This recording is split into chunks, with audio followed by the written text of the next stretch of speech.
وفرقانه المتين وقرآنه المبين بسم الله الرحمن الرحيم واستعينوا بالصبر والصلاة وقال ربنا آتنا في الدنيا حسنة وفي الآخرة حسنة وقنا عذاب النار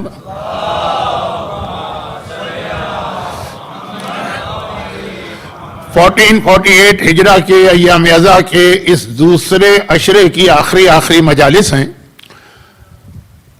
لیکن آج کی مجلس میں پھر وہی میری زندگی کا ایک پرانا طریقہ کہ شب جمعہ ہے، اس اعتبار سے مجلس کا اپنا بھی شب جمعہ کی وجہ سے موضوع ہوتا ہے اور عشرہ ہے سجادیہ، اس اعتبار سے ہمارے چوتھے امام کے حوالے سے بھی گفتگو کو اور آگے بڑھانا ہے۔ اب اس سے پہلے کہ میں ان دونوں موضوعات کو ذہن میں رکھ کے کوئی بات کروں، بطور تمہید ایک جملہ عرض کر رہا ہوں۔ ہو سکتا ہے کہ آپ یہ سمجھیں کہ بھائی مولانا کو مجلس کے لیے بلایا گیا تھا، کوئی ویدر فورکاسٹ کے لیے تو نہیں بلایا گیا تھا۔ آج بھی جیسا کہ کل میں نے عرض کیا کہ بھائی طبیبوں کا مشورہ ہے اور ایسا مشورہ ہے جس کو ماننا لازم ہو جاتا ہے۔ یہ یاد رکھیے، یہ بھی ایک فقہی مسئلہ کہ طبیب کے بعض مشورے کو ماننا واجب ہو جاتا ہے۔ یہ ایسا نہیں ہے کہ صرف نماز اور روزے ہی کے مسائل کو ماننا واجب ہے، کبھی ڈائیبیٹک پیشنٹ کے لیے شوگر حرام ہو جاتی، لیکن ادھر نہیں جاؤں گا کیونکہ بات بہت لمبی ہو جائے گی۔ تو آج جب میں نکلا تو آج بھی بہت گرمی کا امکان تھا اور تھی بھی گرمی، لیکن آج ذرا سا مجھے مانچسٹر کا موسم تھوڑا اچھا لگا کہ چلتے چلتے جب سایہ آتا تھا بڑی ٹھنڈی ہوا چل رہی تھی، میں واک کر رہا تھا اور مزہ آ رہا تھا، اور پھر جب دھوپ آ گئی تو معلوم ہوا پھر وہی حالت جو کل میں نے آپ کو بتائی تھی۔ تو اب یہ جو چلتے چلتے اتنی شدید دھوپ کے اندر ذرا سا سایہ مل گیا اور تھوڑی دیر کے بعد مل رہا تھا، تو اس سے بہت راحت و آرام بھی محسوس ہو رہی تھی۔ وہ تکلیف اپنی جگہ، یہ راحت اپنی جگہ، اور اس سے مجھے ایک حدیث یاد آ گئی ہے جس کا ربط بن رہا ہے تھوڑا سا چوتھے امام سے۔ ایسا نہیں ہے کہ میں بس جیسا میں نے کہا کہ میں کوئی ویدر فورکاسٹ یا تھوڑا ٹائم ویسٹ کر رہا ہوں۔ ایک خاص حوالے سے میں نے کچھ عرصے شاگردی کی ہے پاکستان کے، بلکہ ہندوستان پاکستان کے ملا کے اہم ترین خطیبوں میں سے ایک، جو ایک عجیب انداز کے خطیب تھے۔ ایسا خطیب پھر منبر پہ شاید نہیں آیا، خطیب آل محمد مولانا سید اظہر حسن زیدی۔ ایک عجیب انداز ان کی خطابت کا تھا، اور غالباً وہ واحد خطیب ایسے تھے کہ جو بغیر کسی تیاری کے منبر پہ آتے تھے، لیکن ایسی مجلس پڑھتے تھے کہ آپ کو اندازہ ہی نہیں ہوگا کہ یہ بغیر تیاری کا مطلب جو بزرگ ہے وہ جانتے ہیں کہ ان کا موضوع ہی بنتا تھا آتے آتے اپنے گھر سے یا اپنی سواری سے منبر پہ آتے آتے۔ وہ آ رہے امام باڑے کے گیٹ میں داخل ہو رہے، کسی نے اپنی سائیکل والے کی دکان پہ لگائی کہ پنکچر لگا دو، پوری مجلس کا موضوع سائیکل ہو گیا۔ منبر پہ آ کے بیٹھے، باہر کسی نے چکوال کی بات، باہر کسی پھل والے نے آواز لگائی سنترے اور مالٹے، اور پوری مجلس کا موضوع سنترا اور مالٹا ہو گیا۔ اب مجلس پڑھ رہے، قریب کسی نے کہا میری گھڑی کام نہیں کر رہی، پوری مجلس کا موضوع گھڑی ہو گیا کہ وہ 5 اور 12 اور 3 کانٹے اور وہ ساری چیزیں جو آج کل آپ سنتے ہیں نا، یہ سب مولانا اظہر حسن زیدی صاحب کی وہ تھی جسے انگریزی میں شاید ایکسٹمپو کہتے ہیں، کہ بس ایک لفظ زبان پہ آیا کسی اور حوالے سے، کسی نے اپنی گھڑی کی بات کی، کسی نے پھل بیچنے کی بات کی، کسی نے اپنی سائیکل کے پنکچر کی بات کی، پوری 1 گھنٹے کی مجلس، اور اندازہ ہی نہیں ہوتا ہے۔ اور دیکھیں واقعاً یہ کوئی تیاری کے ساتھ کوئی تھوڑی ہوتی ہے، لیکن ایسی بھرپور جامع۔ تو کبھی کبھار مجھ میں بھی کبھی کبھار میں کہاں وہ کہاں، لیکن کبھی کبھار تھوڑا رنگ آ جاتا ہے۔ رنگ کا مطلب یہ کہ وہ جو ان کا انداز خطابت ہے کبھی کبھار۔ تو آج گرمی بھی ہے، ہوا بھی چل رہی ہے۔ اب وہ حدیث مجھے یاد آ گئی کہ جہنم کے اندر 2 ایسے گناہگار ہیں، تبھی تو جہنم میں ہیں، لیکن اللہ نے وہاں بھی ان کے لیے پنکھے کا انتظام کیا ہے، جس کی وجہ سے ان کو جہنم کے اندر بھی تھوڑی دیر کے بعد ٹھنڈی ہوا ملتی ہے۔ اب یہ 2 کے بارے میں تذکر آیا، ایک نوشیروان اور ایک حاتم طائی۔ بحار الانوار میں پوری حدیث ہے جس میں یہ ہے کہ یہ 2 ایسے ہیں کہ بہرحال اسلام تو نہیں لائے تھے، یہ کفر میں دنیا سے گئے تھے، لیکن اللہ نے جہنم میں بھی ان کے لیے راحت کا وہ سامان رکھا ہے، جس کی ایک بہت ہی معمولی جھلک میں نے آج اپنی واکنگ کے حوالے سے آپ کے سامنے پیش کی۔ ہے جہنم میں، جلا رہی ہے جہنم کی آگ، وہی نارون حامیہ، لیکن اس کے باوجود ان کے لیے ذرا راحت کا انتظام ہے۔ اور جب پوچھا گیا معصوم سے کہ اس کی وجہ کیا ہے، کہا کہ نوشیروان کو یہ راحت اس لیے مل رہی ہے کہ وہ عادل تھا، نوشیروان عادل، اور عدل اللہ کی خصوصیت و صفت ہے، جس میں یہ عدل پایا جائے وہ اللہ کا محبوب ترین بندوں میں سے ایک بندہ بن جاتا۔ اور حاتم طائی سخی تھا، اور سخاوت انبیاء کا طریقہ کار ہے، تو جو سخی ہوتا ہے وہ انبیاء کے محبوب ترین بندوں میں سے ایک ہوتا ہے۔ وہ اپنی عدالت کی وجہ سے جہنم میں جا کر بھی، عقیدہ ٹھیک نہیں ہے لیکن جہنم میں جا کر بھی راحت پا رہا ہے، یہ اپنی سخاوت کی وجہ سے۔ اور یہ دو صفات ایسی ہیں جن کا آپ کو آج کے زمانے میں بہت زیادہ خیال رکھنا۔ اب یہ چوتھے امام سے ربط ایک ہلکا سا بنے گا، وہ ابھی بات آ رہی، اس لیے کہ آج کا زمانہ ایسا زمانہ ہے کہ عدل اور عدالت ہی ختم ہو کے رہ گئی، جس کی اگر میں بہت ہلکی سے مثال دوں، یعنی وہ ذرا سے لائٹ موڈ میں، ہماری خواتین جب وہ بہو ہوتی ہیں تو وہ ساس سے کمپلین کرتی ہیں، اور جب وہ ساس بن جاتی ہے، یہی تو کبھی ساس بنے گی نا، تو اب ان کو اپنی بہو سے شکایت ہوتی ہے۔ عدل نہیں ہوتا کہ بھائی اس وقت ہمیں جو کمپلین تھی اپنی ساس سے، ہم وہی سلوک اپنی بہو کے ساتھ نہ کریں۔ یہ تو میں نے بہت ہلکی سی مثال دی، لیکن برادری سسٹم، کمیونٹی سسٹم، یہ ہماری برادری کا غلط بھی کر رہا ہے تو ہم اس کا ساتھ دیں گے، اور دوسرا آدمی حق پر بھی ہے، کوئی اختلاف اگر ہو گیا وہ ہماری برادری سے باہر۔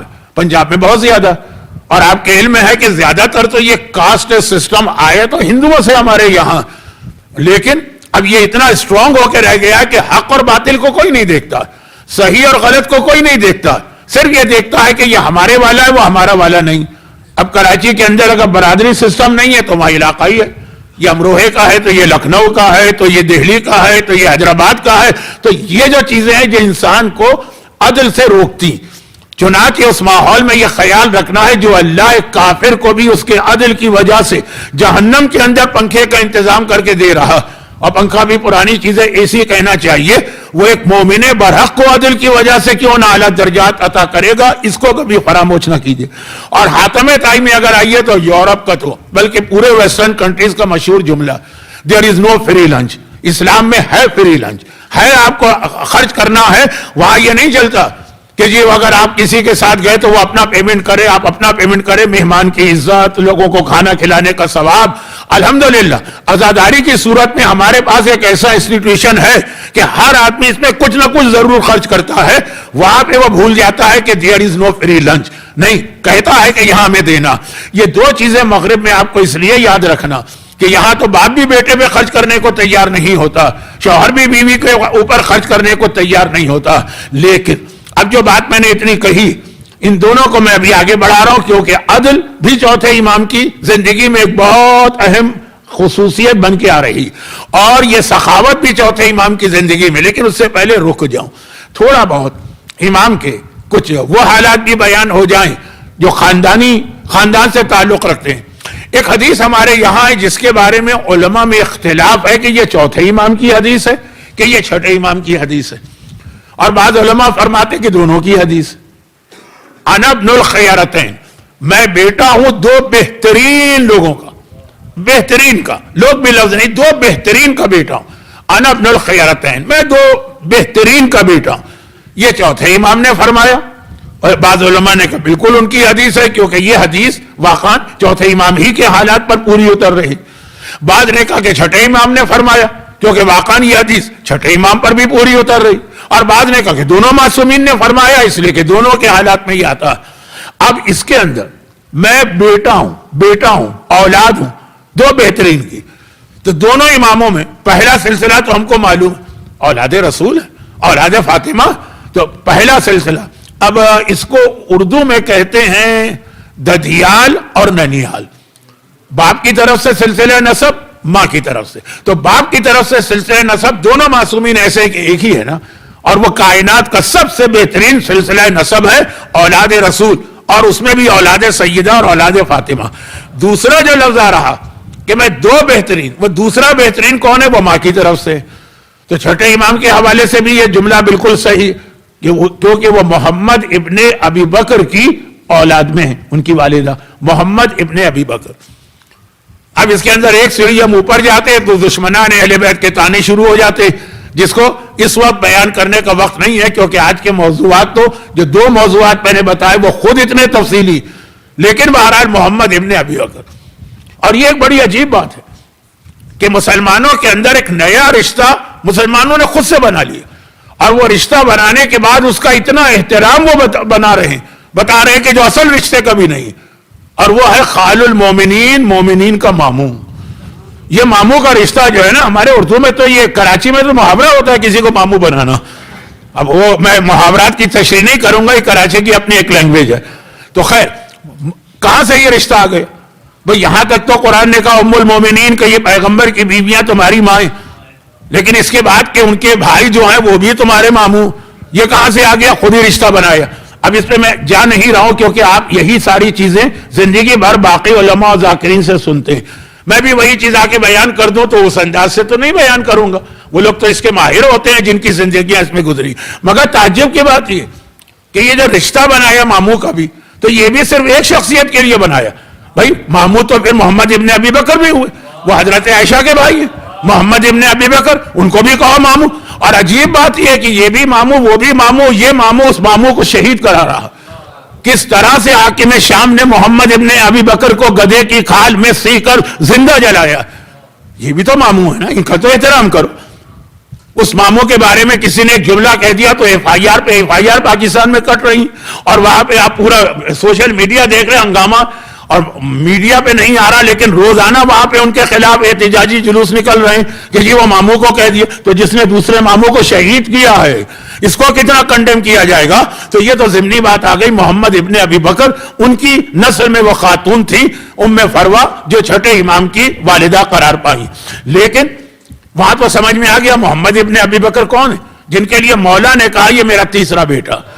حسن و حسین کے ساتھ شہزادی نے عباس علمدار کے لیے جملہ کہا تھا، لیکن وہ خواب میں کسی عالم سے کہا تھا. اور یہاں محمد ابن ابی بکر کے لیے تو مولا نے برسر ممبر یہ جملہ کہا تھا یہ میرا تیسرا بیٹا. تو اب یہ ماں کی طرف سے چھٹے امام محمد ابن ابی بکر تک جاتے ہیں، باپ کی طرف سے تو خاندان رسالت. لیکن آج کا موضوع چھٹے امام نہیں ہے، چوتھے امام. اب چوتھے امام کے لیے جو حدیث آ گئی کہ وہ دو بہترین کی اولاد ہیں، ایک تو رسول کی اولاد ہے مگر دوسرا ان کی والدہ جناب شہر بانو، وہ بہترین کیوں قرار پا رہی ہیں؟ وہ تو ہیں بہترین، خاندان کی بات ہے، کیونکہ نوشیروان کی بیٹی، نوشیروان کی نسل میں آتی ہیں. تو نوشیروان جو ایک کافر تھا لیکن اپنی عدالت کی وجہ سے اتنا قابل احترام بھی ہوا. اور پیغمبر کی ایک حدیث بھی ہے کہ اللہ نے عربوں میں خاندان بنی ہاشم کو چنا ہے اور عجم میں یہ ایران کے اس خاندان کو چنا. تو یہ ذرا لمبی بات ہو رہی ہے، لیکن میں نے سوچا کہ اب میں 6 دن تو بات کر چکا ہوں، بلکہ 7 دن 8واں دن ہے، تھوڑے تھوڑے چھٹے امام کے یہ والے حالات بھی آپ کے سامنے آنا چاہیے. اس میں 1-2 اہم باتیں کل آئیں گی، کیونکہ آج میرے پاس موضوع کوئی بہت بڑا موضوع آ گیا. اب یہ ہمارا چھٹا امام کہ جو عدل اور سخاوت یاد رکھیے. گرچہ ابھی جو ہمارے اسٹیٹ سیکریٹری صاحب شہید قائد کے حوالے سے اشعار پڑھ رہے تھے، اس میں لفظ صبر بھی آیا تھا، اور سید الصابرین امام کا ایک اہم ترین لقب. لیکن آج کی رات یہ شب جمعہ، اور اس شب جمعہ کے حوالے سے عرض یہ کرنا کہ جو ہمارا اصل موضوع چل رہا تھا، اور وہ موضوع یہ تھا کہ چوتھے امام کی زندگی کے حالات آخری زمانے کے مومن کو پیش آئیں گے. اور کیا حالات کا مطلب ہے کہ شیطان کا طریقہ کار جس طرح اس وقت چوتھے امام کے زمانے میں، یہ چھٹے امام کے زمانے میں اتنا نہیں تھا، 8ویں کے زمانے میں اتنا نہیں تھا، چوتھے وہی طریقہ آخری زمانے میں استعمال کیا جائے گا. چوتھے امام کے بہت ہی مختصر، یہ تو پورا ایک اشرا ہے، یہ جملہ جو میں عرض کر رہا ہوں اشرا ہے کا مطلب میں پڑھ بھی چکا ہوں، لیکن فی الحال تو خالی ایک جملہ کافی ہے. جب چوتھے امام تک امامت پہنچی، اور یہ بھی میں عرض کر دوں کربلا سے آنے کے بعد 3 سال تک یا 4 سال تک چوتھے امام مدینے میں نہیں رہے. 35 سال مدت امامت ہے نا، چلے 5 سال کر لیں، 30 سال مدینے میں رہے ہیں، اور اسی کے حالات آپ کے سامنے بیان کرنا ہے. لیکن شروع کے 5 سال امام شہر مدینہ کے باہر مختلف باغ، مختلف چھوٹے چھوٹے گاؤں، حتیٰ یہ کہ جمبو تک میں جا کے امام نے کچھ عرصے قیام کیا. اور اس کی 2 بہت اہم وجوہات تھیں. نمبر 1 پہلی وجہ تو یہی تھی کہ امام اس عزاداری کو پھیلانا چاہتے تھے. تو وہ ایک جگہ نہیں بیٹھنا ہے بلکہ ہر جگہ جانا ہے. جو لوگ عمرے یا حج پر جا چکے ہیں، مدینہ منورہ کی زیارت کر چکے ہیں، ان کو پتہ چوتھے امام نے کہاں ماتم کیا. 3 4 5 جگہیں تو اسی 1400 سال کے بعد بھی اسی مدینے میں بتائی جاتی. جگہ تو بہت زیادہ تھی لیکن 3-4 تو یہیں پر ہے. اور چوتھے امام کے نام سے امام سجاد کی مسجد شہر مدینہ کی جو زیارتیں ہم حج اور عمرے میں کرتے 3-4 مسجدیں آتی ہیں ہمارے سامنے. یہ چوتھے امام کی مسجد, چھٹے امام کی مسجدیں اتنی نہیں آتی. 7ویں امام کی تو شاید کوئی مسجد بھی مدینے میں نہیں. یہ مسجدیں وہ جگہ تھی جہاں امام صف اعضا لے کے پہنچے. تو جو عزاداری کو پھیلانا تھا پورے عرب کے اندر یہ ایک الگ موضوع ہے, بہت اہم, لیکن اتنے سارے موضوعات جمع کرنے کا کوئی فائدہ نہیں. تو اب وہ جو 4-5 سال شروع کے تھے اس میں امام شہر مدینہ سے باہر رہتے, اور اسی میں امام کا وہ بہت ہی مشہور واقعہ بھی ہے جسے میں کل کی مجلس میں ذرا تفصیل سے بتاؤں گا, آج مختصر.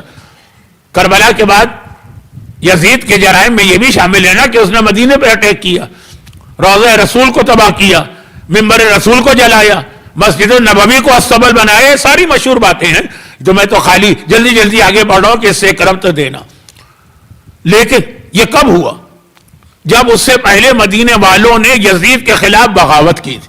تو وہ جو زمانہ ہے جس میں یزید کے خلاف بغاوت ہوئی, پھر یزید کا لشکر آیا اور اس نے وہ ساری تباہی کی. میں اس لشکر کے آنے کی بات نہیں کر رہا, اس سے پہلے اب مدینہ کنٹرول میں آ گیا ہے ان لوگوں کے جو یزید کے اگینسٹ, اور ڈھونڈ کے وہ ایسے لوگوں کو جن کا بنو امیہ کے خاندان سے تعلق ہے, ڈھونڈ کے ان لوگوں کو کیفر کردار کو پہنچا رہے ہیں اور سزائیں دے رہے ہیں. امام اس پورے قضیے سے باہر ہے. قضیے سے باہر کا مطلب مدینے ہی سے باہر ہے.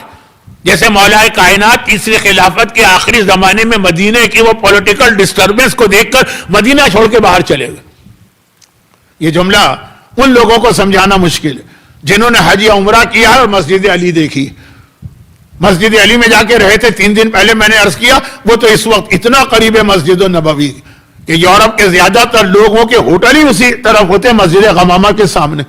مدینے سے بہت دور تھا اس زمانے, وہ علاقہ جہاں مسجد علی بہت دور. مولا باہر چلے گئے, تفصیل بتانے کی ضرورت نہیں ہے, اشارہ میں نے بھی کیا اور ہمارے علماء تو تفصیل بتاتے ہیں. چوتھے امام بھی مدینے سے باہر چلے گئے. باغ سلمان میں آپ جاتے ہیں, وہاں پہ چوتھے امام کی ایک مسجد ہے نا, اس کی یہ تاریخ بتائی جاتی. آج باغ سلمان شہر مدینہ کا حصہ نظر آتا ہے. ایسا حصہ نظر آتا ہے کہ کسی سے آپ کہیں کہ یہ مدینے سے باہر ہے تو وہ مذاق اڑائے گا. لیکن ہر ایک کو پتا ہے, لاہور والے جانتے ہیں کہ پہلا لاہور کتنا چھوٹا تھا, پہلے سے مطلب 500 سال نہیں 50 سال پہلے. آج کتنا بڑا ہو گیا.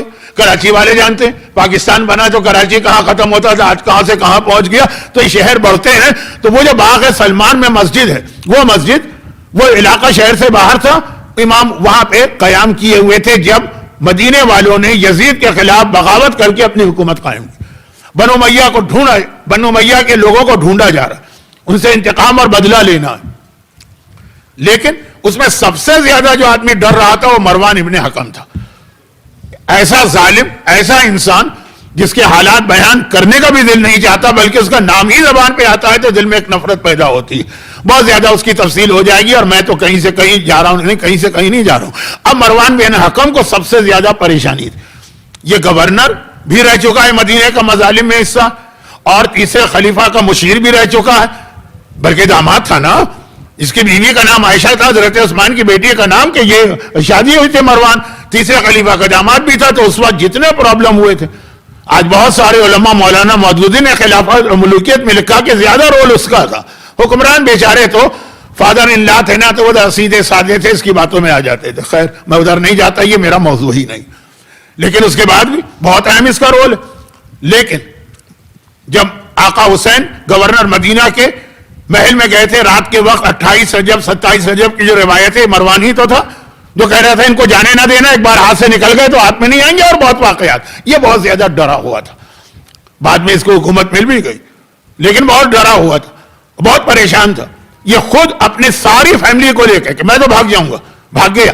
لیکن اتنی بڑی فیملی ہے, میری عورتیں ہیں, یہ ان کا کیا ہوگا. چوتھے امام کے پاس آتا اور آنے کے بعد کہتا کہ آپ ہی مجھے نظر آ رہے ہیں کہ جو میری فیملی کو پناہ دے سکتے. اتنا بڑا دشمن اہل بیت کہ میں کیا بتاؤں. اگر آپ مجھے حیرت سے سن رہے ہیں تو مجھے آپ پر حیرت ہے کہ مروان کے حالات تو ہمارے یہاں بہت بیان ہوتے ہیں. اتنا سخت دشمن اہل بیت, اور امام آ رہا ہے, اور کربلا کے واقعے میں اس کا وہ رول. لیکن امام کے پاس آیا, امام نے اس کی پوری فیملی کو نہ صرف یہ کہ اپنے گھر میں رکھا, بلکہ اپنے گھر کی خواتین سے کہا کہ خبردار ان کی کوئی توہین یا بے عزتی نہ کرے, ان کو پورے احترام کے ساتھ رکھنا. یہ خالی ایک مروان کی بات نہیں، یہ میں اس لیے بھی کہہ رہا ہوں کہ ہمارے ہاں تو ذرا ذرا سی بات پہ سگے بھائیوں میں خون کی ندیاں بہ جاتی ہیں. ہمارے ہاں ذرا ذرا سی بات پہ سگے رشتہ دار ایک دوسرے سے بات چیت بند کر دیتے ہیں. بات چیت بند کرنا تو چھوٹی چیز ہے، وصیت کر دیتے ہیں کہ ہم مر جائیں تو ہمارے جنازے میں اس کو نہ آنے دینا. یہ بات ہو رہی ہے بہت خاندان کے اندر جو جھگڑے چلتے ہیں، ایک تکبر، ایک نخوت، ایک اپنے آپ کو بڑا سمجھنا. ہم کیوں کسی کے آگے جھکے؟ میں نے کہا یہ کل کا موضوع ہے، کل کی مجلس. جو لوگ یہ نہیں سننا چاہتے ان کو ابھی سے میں نے بتا دیا کہ پھر مصائب میں آئے، کیونکہ بہرحال کل کون ایسا ہوگا جو چوتھے امام کے نام پہ گھر سے باہر نہ نکلے. تو اب اس ماحول میں دیکھی کہ ایسا دشمن اہل بیت و دشمن سجاد، لیکن گھر کے خواتین آئیں، امام نے مروان سے ایک جملہ بھی نہیں کہا بلکہ اس کو بھاگنے دیا اور یہ خواتین کو اپنے پاس رکھا. یہ تو اس لیے میں نے کہہ دیا کہ اس کی تو براہ راست خاندان اہل بیت سے دشمنی، اور بہت پرانا سلسلہ ہے دشمنی کا، تیسری خلافت کے زمانے سے. لیکن اس کے علاوہ مدینے کی کتنی عورتوں کو چوتھے امام نے اپنے اس جائیداد میں جگہ دی. جائیداد کا لفظ یاد رکھیے گا، شاید یہ آ جائے کہ امام کی بیماری اور امام کی گریہ وزاری اور ماتم تو مشہور ہے، لیکن امام کی جائیداد بھی کبھی دیکھیے گا کتنی جائیداد تھی. لیکن وہ میں نے کہا اتنی ساری باتیں چھیڑ کے ہر چیز نامکمل چھوڑنے سے بہتر ہے کہ میں لائن پر آ جاؤں. خلاصہ یہ وہ تمام خواتین، اور کون سی خواتین؟ وہ تھی جن کو ڈر تھا کہ یہ جو اس وقت قتل و غارت گری ہو رہی ہے اس کے لپیٹ میں ہم نہ آ جائیں. زیادہ تر خاندان اہل بیت کے خلاف تھی. عورتیں بھی کم نہیں ہوتی ہیں، مولا تک کے مقابلے میں آ جاتی ہیں میدان میں. تو باقی تو جو کچھ ان کی نفرت و دشمنی ہے وہ اپنی جگہ. لیکن ان خواتین کا یہ کہنا ہے کہ ہمیں کبھی اپنے باپ اور شوہر کے گھر میں اتنا آرام و سکون نہ ملا جو ہمیں چوتھے امام کے گھر میں ان چند دنوں میں ملا جب امام نے ہمیں پناہ دی تھی. بدترین دشمنوں کے ساتھ بھی جس امام معصوم کا یہ طریقہ کار ہو، وہ برداشت کرے گا اپنے ان شیعوں کو کہ ذرا ذرا سی بات پہ پڑوسی سے لڑ رہا ہے، برادری والا برادری والی سے لڑ رہا ہے، خاندان والا خاندان والے سے لڑ رہا ہے. بات تو بہت لمبی ہو سکتی ہے، اس کو میں روکتا ہوں. تو اب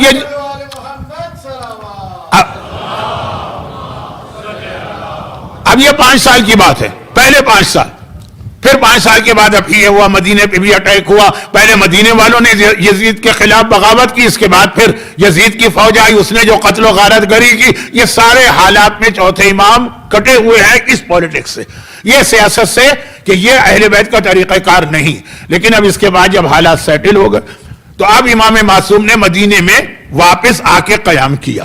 کربلا جانے سے پہلے مدینے میں رہے تھے، اب 5 سال کے بعد واپس آ کے مدینے میں قیام کیا اور 30 سال امامت کی ذمہ داریاں ادا کی ہیں. لیکن پھر وہ جملہ دوہرا دوں جو امام کا بھی جملہ ہے اور اتنے عظیم قائد امام خمینی کا بھی جملہ ہے کہ دشمن گمراہ ہے، جہنمی ہے. یہ الفاظ میرے ہیں. راہ حق سے ہٹا ہوا ہے، دشمن خدا ہے لیکن بے وقوف نہیں. چاہے اس کو آپ چالاکی کہیں، مکاری کہیں، لیکن وہ کام سوچ سمجھ کے کرتا.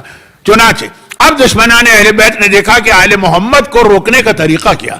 یہ آل محمد تو زیادہ مقبول ہوتے چلے جا رہے ہیں، کیسے روکا جائے؟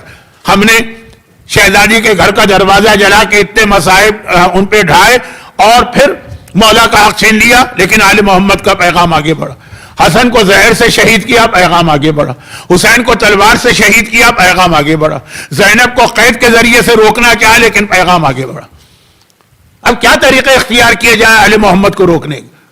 دشمن پریشان ہے، وہ نظر انداز نہیں کرے گا لیکن وہ کوئی نہ کوئی نتیجہ نکالے گا، کوئی نہ کوئی نئی پالیسی لے کر آئے گا. تلوار ناکام ہو گئی، قید ناکام ہو گئی، حق چھیننا ناکام ہو گیا، زہر کے ذریعے یعنی خفیہ طریقے سے شہید کر دینا ناکام، ساری سازشیں ناکام. میں نے کہا نا کہ میں پورا اشرا پڑھ چکا ہوں کیونکہ ان میں سے ہر چیز کی تفصیل بھی میں بتاتا ہوں، ضرورت نہیں ہے یہاں بیان کرنے کی، سارا مجمع جانتا ہے. اب کیا کیا گیا؟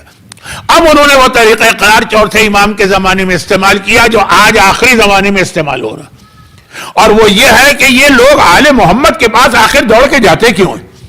ہم اتنے مظالم کرتے ہیں، ہم اتنا پروپیگنڈا کرتے ہیں، ہم اتنا لوگوں کو روکتے ہیں، ہم آل محمد کا وجود مٹا دیتے ہیں، پھر بھی لوگ واپس آخر میں تھک ہار کر اپنی غلطی مان کر اسی دروازے پہ کیوں پہنچتے ہیں؟ اب یہ احساس ہو رہا ہے. خاص جس کی 2 بہت اہم مثالیں ہیں. سب کچھ ہم نے علی کے خلاف کیا. کیا پروپیگنڈا کیا علی کے خلاف؟ کس کس طریقے سے میرے مولا کے خلاف جھوٹی حدیثیں بنائی گئی. بہترین طریقہ تھا اس زمانے میں، جیسے آج بھی انگلینڈ میں، کینیڈا میں، آسٹریلیا میں، سویڈن میں، جہاں جہاں ویلفیئر سسٹم ہے نا کہ آپ کوئی کام کاج نہ کریں آپ کو گھر بیٹھے مل جاتا ہے. کافی چیزیں کم ہو گئی ہیں لیکن جو لوگ پہلے آئے ہیں ان کو تو پتا ہے نا، پہلے تو جنت. آج بھی پاکستان میں کتنے لوگ نوجوان مجھے ملتے ہیں، جی ہم کو وہاں جانا ہے، کیا کریں گے وہاں جا کے؟ محنت کرنا پڑے گی. کہا نہیں، وہاں تو ہم نے سنا ہے گھر میں آرام سے بیٹھو، حکومت آ کے تمہارے گھر میں ساری سہولتیں دے کے جاتی ہے. آج بھی لوگوں کے ذہن میں خیال ہے، یعنی حکومتیں مجبور ہو گئی کافی سہولتیں واپس لینے پر، کیونکہ لوگ کاہل ہو گئے تھے، انسینٹیو ختم ہو گیا تھا، حکومت چلانا مشکل تھا. یہ میں کہاں چلا گیا، نہیں واپس آتا ہوں. تو خلاصہ یہ کہ جیسے آج ہے نا، یہ طریقہ علی کے زمانے میں دشمنان اہل بیت نے رائج کیا تھا. کہا تھا کوئی ایک حدیث بنا کے لیا علی کے خلاف 1 دینار لے کے جاؤ، 1 دینار ملے گا ایک جھوٹی حدیث پر. اب حدیثیں بن رہی ہیں. کتنا آسان ہے کام، کوئی کام وام نہیں کرنا آپ کو، پورا دن آپ موج مستی کریں، گھومیں پھریں، کھائیں پیئے، صبح کے وقت نہا دھو کے کپڑے پہن کے حاکم کے دربار میں جائیں اور کہیں میں نے رسول اللہ کو یہ کہتے سنا، 1 دینار لے کے آ جائے. مسئلہ یہ لوگ ہیں، نہ محنت، نہ مزدوری، نہ کاروبار، نہ جاب. کافی لوگوں کا یہ پروفیشن بن گیا. لیکن اب مسئلہ یہ تھا کہ اب اس میں جو عام لوگ تھے ان کی اتنی ویلیو نہیں تھی، حدیثیں ان کی بھی چل رہی ہیں، لیکن جو بڑے مشہور راوی تھے کہ پیغمبر کے بہت حدیثیں نقل کرتے ہیں، ان کا ایک اسٹیٹس ہے، وہ لوگ تو 1 دینار پہ راضی نہیں ہوتے تھے، باقاعدہ وہاں پہ ڈیلنگ ہوتی تھی. کہا یہ ایک حدیث بناؤ. یہ واقعہ ہے، تاریخ میں آپ نے سنا یہ واقعہ ہے نا، کہ ایسے ایک بہت ہی مشہور صحابی کو جن کی حدیثیں عام مسلمان بڑے احترام سے سنا کرتے، ان سے باقاعدہ ڈیلنگ ہو کہ ایک حدیث ہم کو بنا کے دے دو، ہم تمہیں اس کے 1 لاکھ درہم دیں گے. انہوں نے کہا نہیں بھائی، میرا ریٹ 2 لاکھ کا ہے، کوئی کمپرومائز نہیں ہوگا اس کے اندر، نو بارگیننگ، 2 لاکھ دو اور حدیث مجھ سے لے لو. یہ باقاعدہ تاریخ کے واقعات ہیں نا.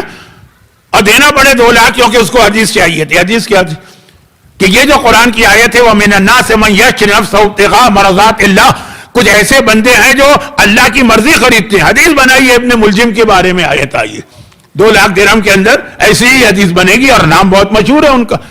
ہم اور آپ تو صرف ایک شخص سے واقف ہیں بہت مشہور حدیث بنانے والوں میں، لیکن ایک پورا گروپ ہے جن کا ایک احترام تھا اس زمانے کے معاشرے میں. تو اب اتنی حدیثیں بننے لگی، لوگوں کو کوئی کام ہی نہیں کرنا. ضرورت کیا ہے کام کرنے کی؟ بیٹھے بٹھائے گھر میں 1 دینار مل رہا ہے روزانہ صبح. یہ عام آدمیوں کی بات ہے. یہ بڑے لوگ تو 1 لاکھ دینار لیتے ہیں، لیکن پھر بھی لوگ آخر علی ہی کے دروازے پہ آئے. تلوار کے ذریعے ہم نے حسین کو شہید کر کے اور حسین کی بہنوں کو قید کر کے یہ سمجھا کہ اب کوئی آل محمد کا نام نہیں لے گا. اوہو، حسین کی شہادت کے بعد تو اتنی بغاوتیں ہوئی حکمرانوں کے خلاف. ہم تو ایک مختار کا واقعہ جانتے ہیں، ہم تو ایک سلیمان ابن سرد کا واقعہ، وہ بھی سب لوگ نہیں جانتے، آدھے لوگ جانتے ہیں آدھے نہیں جانتے، ایک سلسلہ. تو آخر کیا کیا جائے؟ نہ تلوار کے ذریعے سے آل محمد کو دور کیا جا سکا امت سے، نہ قید کے ذریعے، نہ پروپیگنڈے کے ذریعے، نہ جھوٹی حدیثوں کے ذریعے، نہ شہادتوں کے ذریعے. اب کیا طریقہ کیا جائے؟ کہا ایک ہی طریقہ. کیوں آل محمد کے پاس لوگ دوڑ کے جاتے ہیں؟ اگر حدیثوں کی وجہ سے جاتے ہیں تو جتنی حدیثیں ان کی فضیلت میں، ہم نے اتنی ہی جھوٹی حدیثیں ان کی مذمت میں بنا دی. ارے حاکم پریشان ہو گیا تھا کہ اتنی حدیثیں بن گئی ہیں علی کے خلاف کہ لوگ کہیں گے کیا رسول اللہ کو دنیا میں کوئی کام ہی نہیں تھا، صبح شام علی کے خلاف بولتے رہتے تھے. کہا کہ اب ذرا سا چینج کرو حدیثوں کا ٹاپک، اب علی کے خلاف نہ بناؤ، وہ بناؤ لیکن کم. اب جو دشمنان علی ہیں ٹاپ آف دا لسٹ، ان کی فضیلتوں میں حدیثیں بناؤ، ان کی شان میں حدیثیں بناؤ. جتنی حدیثیں آج کل آپ کو نظر آ رہی ہیں نا فضیلت و شان والی، وہ اسی طریقے سے بنی کہ مولا کے خلاف اتنی حدیثیں ہو گئی کہ حدیث بنوانے والا گھبرا گیا کہ لوگ تو یقین نہیں کریں گے. تو آپ کا یہ ساری چیزیں، اس کے باوجود لوگ کیوں آ رہے ہیں؟ اس لیے آ رہے ہیں جو میں نے ایک جملہ عرض کیا تھا کہ قرآن کی آیتیں مولا کا قصیدہ پڑھ رہی، پیغمبر کی حدیث مولا کی شان بیان کر رہی، لیکن اہل بیت قرآن اور حدیث کے محتاج نہیں ہے. ان کا اپنا کردار ایسا تھا، عصمت والا کردار، کہ جو لوگ کچھ بھی نہیں جانتے، نہ قرآن جانتے ہیں نہ حدیث جانتے ہیں، وہ اہل بیت کے کردار کو دیکھ کے کھچ کے آ جاتے ہیں، جیسے میگنیٹ کی جانب چیز کھچ کے چلی جاتی ہے. یہ اہل بیت کا جو کردار، بھائی وہ زندان شام کا جیلر، اس نے کون سے قرآن کی آیتیں سنی تھی جو چوتھے امام کے بارے میں وہ سافٹ کارنر ہوا؟ اس نے کون سی حدیثیں پڑھی تھی؟ نہیں، ان کی عظمت، ان کا کردار، ان کا ذاتی کردار. تو اگر ہم یہ سمجھ رہے ہیں قرآن نے تو ان کے اس کردار کو ہی بیان کیا ہے. اصل جو عظمت ہے اہل بیت کی، عصمت و طہارت کے ساتھ وہ اہل بیت کا وہ کردار جو لوگوں کو اپنی جانب کھینچ رہا. اب طریقہ یہ اختیار کرو کہ اس کردار کو یہ خراب کر دو. نعوذ باللہ, اس جملے کو میں جلدی میں غلط کہہ گیا. کردار کو خراب کرنے کا مطلب کیا؟ بھئی ان کے خلاف پروپیگنڈے تو ہم نے میں جھوٹی حدیث سے تو بنا لی جس میں ان کے کردار پہ بھی حملہ ہوا ہے. اب میں کیسے وہ بات بیان کروں؟ ڈاکٹر اسرار احمد کا کلپ تو بہت مشہور ہو گیا تھا, لیکن یہ ہمیشہ سے غیر شیعہ لوگوں کا طریقہ رہا. بالکل اپنے بچپنے میں مجھے یاد ہے, جب میں 6 کلاس میں تھا تو جنگ اخبار کراچی سے ایک اخبار نکلتا تھا, اس کے اندر مولانا احتشام الحق تھانوی کراچی کی بہت بڑی شخصیت, ان کا تفسیر قرآن کا ہر جمعے کے دن آرٹیکل آتا. اس وقت انہوں نے یہ حدیث لکھی تھی جو بعد میں ڈاکٹر اسرار کے نام سے مشہور ہو گئی. یاد ہے مجھے اس وقت کتنا احتجاج ہوا تھا. علامہ رشید ترابی نے نشتربار کے ممبر سے بھی جنگ کے پہلے بائیکاٹ کی بات کی تھی, وہ بعد میں بھی ہوا تھا. وہ کون سی حدیث؟ نعوذ باللہ, میرے تو الفاظ ساتھ نہیں دے رہے کہ قرآن کی وہ جو آیت نازل ہوئی ہے کہ نشے کی حالت میں نماز نہ پڑھو, علی کے بارے میں نازل ہوئی. تو ایسے کتنی حدیثیں کہ جس کے اندر اہل بیت کے کردار کے بارے میں بھی کہا گیا, لیکن دنیا بالکل اندھی بھی نہیں, وہ آنکھوں سے بھی دیکھ رہی ہے ان کا کردار کیا. کہ یہ جو کردار کی کشش ہے جو لوگوں کو اپنی جانب کھینچتی ہے, اب ماحول ایسا بنا دو کہ لوگ اسی کردار کی اہمیت کو بھول جائیں. یعنی اتنا معاشرے میں عیاشی پھیلا دو, اتنی بے حیائی پھیلا دو, اتنے گناہ پھیلا دو کہ اب اس کی وجہ سے لوگ آل محمد سے دور ہو جائیں. کیونکہ جب لوگ, جیسے پیغمبر کی ایک بہت ہی مشہور حدیث ہے جو آیت اللہ سیستانی نے اپنے مسائل کی کتاب منہاج الصالحین میں بھی نقل کی, جو اس وقت تو مسلمانوں کو یقین بھی نہیں آ رہا تھا. سب نے کہا کہ یا رسول اللہ ایسا بھی ہوگا؟ پیغمبر نے کہا تم پر کیا گزرے گی. اس حدیث کو یا اس کے موضوع کو میں اس عشرے کے علاوہ کسی مجلس میں کبھی بیان کروں گا. یہ حدیث بہت اہم حدیث, خود آیت اللہ سیستانی کی منہاج الصالحین جلد اول جو ان کے فتووں کی کتاب ہے اس میں دیکھیے گا. پیغمبر فرماتے ہیں کہ تم پہ کیا گزرے گی کہ جب تم لوگ امر بالمعروف اور نہی عن المنکر چھوڑ دو گے, تمہارے سامنے نیکیاں اعمال کی جائیں گی, تم چپ بیٹھے رہو گے گوتم بدھ کے مجسمے کی طرح. گناہ ہوتے رہیں گے تم خاموش بیٹھے رہو گے. اصحاب رسول کو یقین نہیں آیا کہ یا رسول اللہ کبھی ایسا بھی ہو سکتا ہے کہ ہمارے سامنے گناہ ہو اور ہم کچھ نہ بول. پیغمبر نے کہا اس سے بھی بدتر ہوگا. پوری حدیث نہیں پڑھ رہا ہوں کیونکہ وقت تو میرے ہاتھ سے پھسل کے پتہ نہیں کہاں جا رہا. پیغمبر نے کہا اس سے بھی بدتر ہوگا, اور وہ یہ ہوگا کہ پھر وہ زمانہ آئے گا. یہ دوسرا اسٹیج, آخری اسٹیج پر لا رہا ہوں, تیسرے اسٹیج پہ. پیغمبر نے کہا پھر وہ زمانہ آئے گا, نیکیاں لوگ ترک کر رہے ہیں اور مسلمان خاموش, گناہ کر رہے ہیں مسلمان خاموش. یہی یقین والی بات نہیں تھی اس زمانے میں. پیغمبر نے کہا پھر اس سے آگے اس سے بھی بری بات ہوگی کہ لوگ ایک دوسرے کو گناہوں کی دعوت دیا کریں گے اور نیکیوں سے روکا کریں گے. پہلے تو خاموش رہتے تھے نا, خاموش بھی نہیں رہیں گے, بولیں گے. کتنے ہی ایسی بچیاں ہیں جن کا حجاب ان کی ماں اور ان کے باپ نہیں کرنے دیتے. کتنے ہی نوجوان ایسے ہیں جن کو داڑھی ان کے باپ نہیں رکھنے دیتے تھے. اب آج کل تو داڑھی ذرا فیشن میں آ گئی ہے, ہر سیلیبریٹی کے چہرے پہ داڑھی نظر آ رہی ہے, تو وہ ٹف زمانہ تو نہیں رہا جو 40 سال پہلے میں نے فیس کیا. کیا نیکیوں سے روکا جائے گا؟ آج کتنے لوگ آپ کو ملیں گے کہ خمس کے نام پہ ایک پیسہ نہیں دیتے چلے نا, تو دوسروں کو روکتے بھی ہیں کہ کس کو دے رہے ہو خمس. یہ مولوی ملا یہ اپنے حلوے مانڈے کے لیے خمس کا سسٹم بنا کے بیٹھے ہیں, تمہارے پاس کیا فالتو پیسہ ضائع کر رہے ہو؟ بھائی تم خود نہیں کر رہے مت کرو, جو نیکی کر رہا ہے اسے تو کرنے دو. نہیں روکتے اور گناہوں کو پروموٹ کیا جاتا ایک دوسرے کو. اصحاب رسول کو یقین نہیں. یہ اصحاب رسول سے میری مراد سلمان ہو, مقداد ہو, ابو ذر ہو, عمار, یاسر جیسے عظیم صحابی. یا رسول اللہ کیا اتنی بری حالت بھی ہوگی مسلمانوں کی ایک دوسرے کو گناہوں کے اندر انوالو کیا کریں گے؟ کتنے ہی نوجوانوں کو جانتا ہوں کہ حرام فلم لگی ہے, دیکھنا حرام ہے, چلو ساتھ چلیں. میں مثالیں زیادہ نہیں دے رہا, وقت نہیں ہے میرے پاس, اور مجمع بھی اتنا سمجھدار ہے کہ سمجھ رہا. پیغمبر نے کہا اور اس سے بھی بدتر زمانہ آئے گا, معروف منکر بن جائے گا, منکر معروف, یعنی لوگوں کی سٹینڈرڈ ہی چینج ہو جائے گی. جو چیز بری تھی اس کو اچھا سمجھا جائے گا, جو اچھی چیز تھی اس کو برا سمجھا جائے گا. ایک تو ہوتا ہے نا برائی ہے لیکن آپ کہتے ہیں چلو کرو, زیادہ اگر کچھ کبھی ضمیر نے مجبور کیا تو کہ اللہ معاف کرنے والا. لیکن پھر وہ آئے گا کہ اچھائیاں برائی بنیں گی, برائیاں اچھائی بنیں گی. جیسے ہم رشوت کے حوالے سے پاکستان میں دیکھتے ہیں, رشوت پاکستان میں کتنی بری چیز تھی. رشوت جو لیتا تھا تو پورے محلے میں بدنام ہوتا تھا. اس کے بعد لوگ لینے لگے. اب الٹا زمانہ جب نہیں لیتا اس کو بیوقوف سمجھا جاتا ہے. تو اب یہ جو مثالیں میں بہت دے سکتا ہوں لیکن ٹائم نہیں ہے نا، تو میں مثالیں نہیں دے رہا.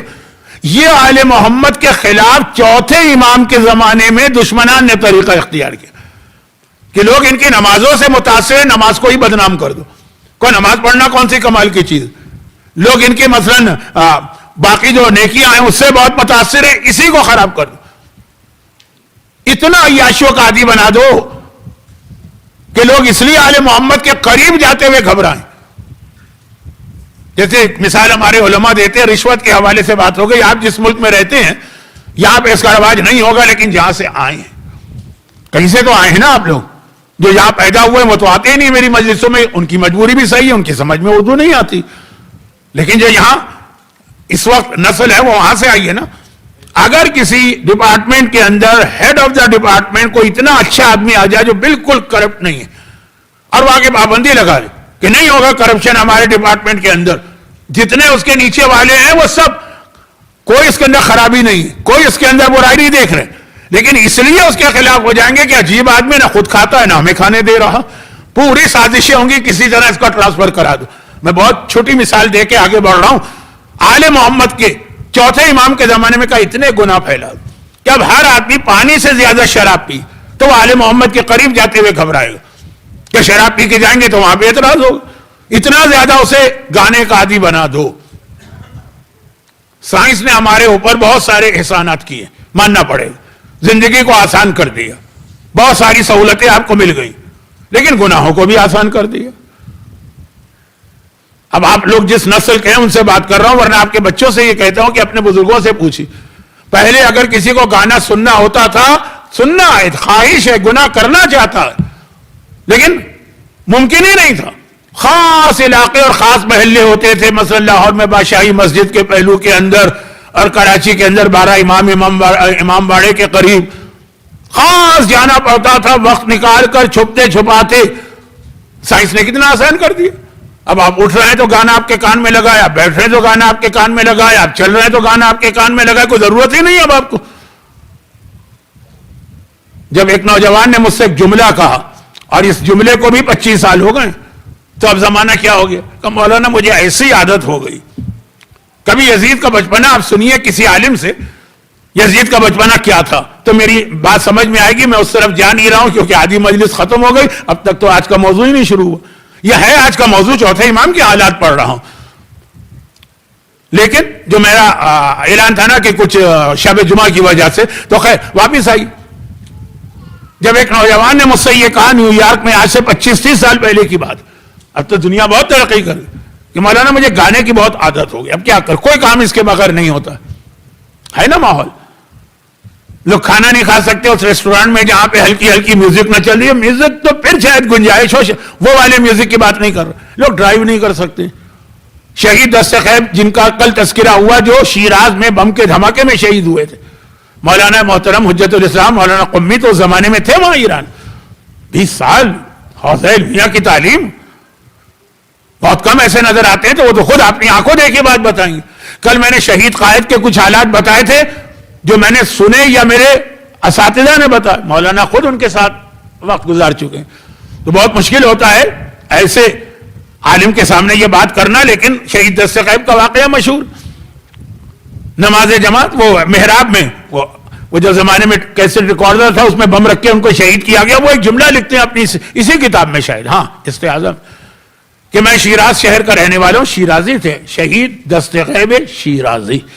شیراز ایران کا ہمیشہ ایک ماڈرن شہر رہا.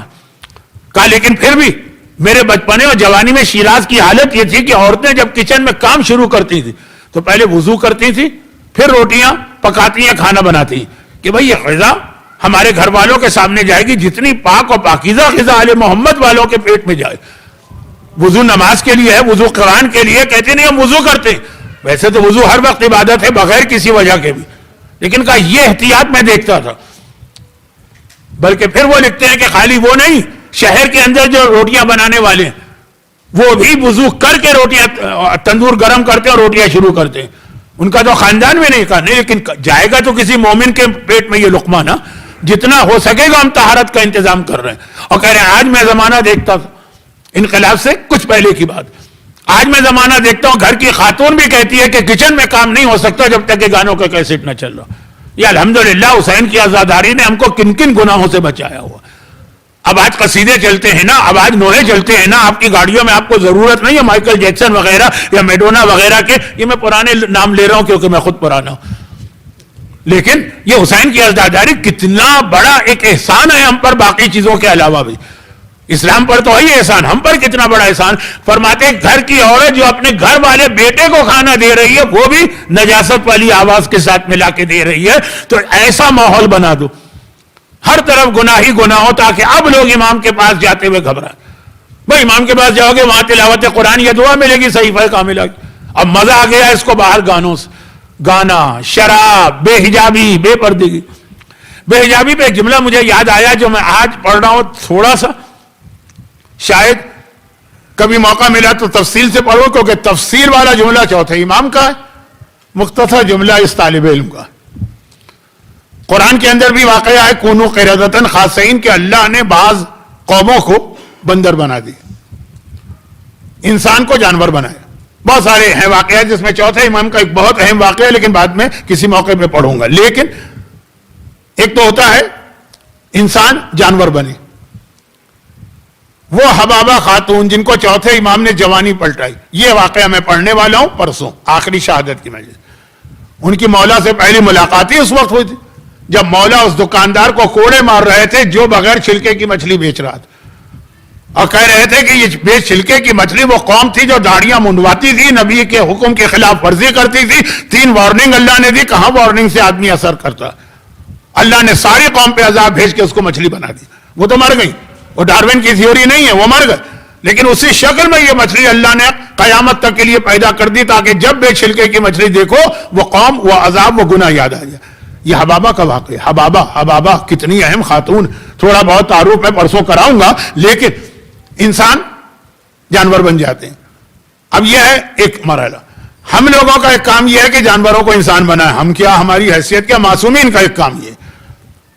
تو اب اس میں سے ایک چھوٹی سی بات کہہ رہا ہوں, یہ ذرا لائٹر موڈ میں. فی الحال میرے ذہن میں ایک مشن جو ہے, جو میں پوری دنیا میں جہاں جہاں مجلس سے پڑھ رہا ہوں وہاں یہ ہے کہ مجھے چوہے کو انسان بنانا ہے. اب چوہا بھی غلط, میں نے کہا چوہیا کو. ہمارے یہاں بعض خواتین حجاب کرتی ہیں, لیکن وہ حجاب ہوتا ہے جیسے مکی ماؤس کی وہ بیوی ہے کہ کون ہے, منی ماؤس. وہ سر چھپا ہوا ہے لیکن بال نظر آ رہے ہیں, 2 پھوسڑے نکلے ہوئے ہیں, حجاب ہے بھی حجاب ہے نہیں. منی ماؤس کی جو تصویریں میں نے دیکھی, نہ میری عمر ہے کارٹون دیکھنے کی, نہ میرے پاس وقت. اب یہ بعض خواتین کا حجاب وہ حجاب اسلامی اور حجاب زینبی نہیں ہوتا, وہ حجاب منی ماؤس ہوتا. تو اب وہ جو چوہیا بنی ہوئی ہے نا, ان کو دوبارہ انسان بنا کے صحیح معنوں میں زینب کبریٰ کا چاہنے والا بنانا. اب اور اس طرح